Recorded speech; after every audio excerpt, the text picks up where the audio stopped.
Ini Pak, saya mau tanya. Kan saya sudah batuk selama hampir 1 tahun ya. Terus kalau siang ataupun malam, saya itu suka badannya tuh panas gitu. Mohon solusinya Pak. Batuk kalau malam panas? Ya. Panasnya di mana? Tenggorokan, perut, dada? Kalau panas itu di seluruh tubuh. Oh, demam. Ya. Ya. Cuman nggak demam gitu. Terus di bagian dada itu suka kayak sakit gitu. Nyeri, kalau sakit? Iya. Kalau batuk? Iya, kalau batuk itu dia suka batuk, cuman jarang-jarang gitu.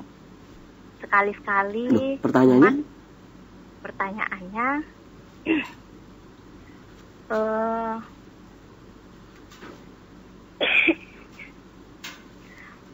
obat apa yang cocok buat batuk saya sama panas saya Pak gitu. Oh, cukup ya Bu ya? Iya. Cukup Ibu Mia? Iya. Baik, ditunggu jawabannya Ibu. Silakan Sensei. Ya. Batuk tapi jarang-jarang gitu ya. Batuknya sudah hampir 1 tahun. Tapi jarang-jarang. Kalau dari suara batuknya sih ada batuk angin ya. Ibu tidurnya jangan terlalu malam. Tadi kan bukan action ya, batuk beneran dulu ya. Pertanyaan dihentikan dengan batuk dulu. Sebenarnya nggak apa-apa, batuk juga nggak apa-apa. Karena bagian dari diagnosa adalah mendengarkan suara penyakitnya atau suara batuknya. Tapi saya lebih ketika saya berpikir dari analisa tadi mendengarkan suaranya, itu ada kelemahan dari limpa sehingga timbunan dahak kemudian naik ke paru-paru. Kelemahan paru inilah yang kemudian menyebabkan dahak tertimbun di sana, baik dia keluar ataupun tidak keluar.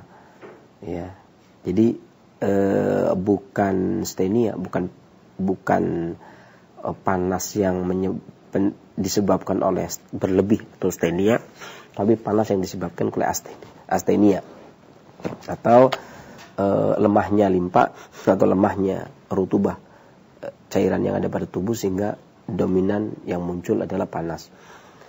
Ya, ibu bisa menggunakan ketika pas batuk tadi, ibu bisa menggunakan temu hitam 1 ibu jari, ya, kemudian temu kunci 1 ibu jari, kemudian direbus dengan 2 gelas air sampai mendidih. Saring kecilkan apinya, boleh ditambah gula atau madu, minum pagi dan sore. Mudah-mudahan langkah penyakitnya dan bermanfaat bagi para pendengar dan bisa yang lainnya.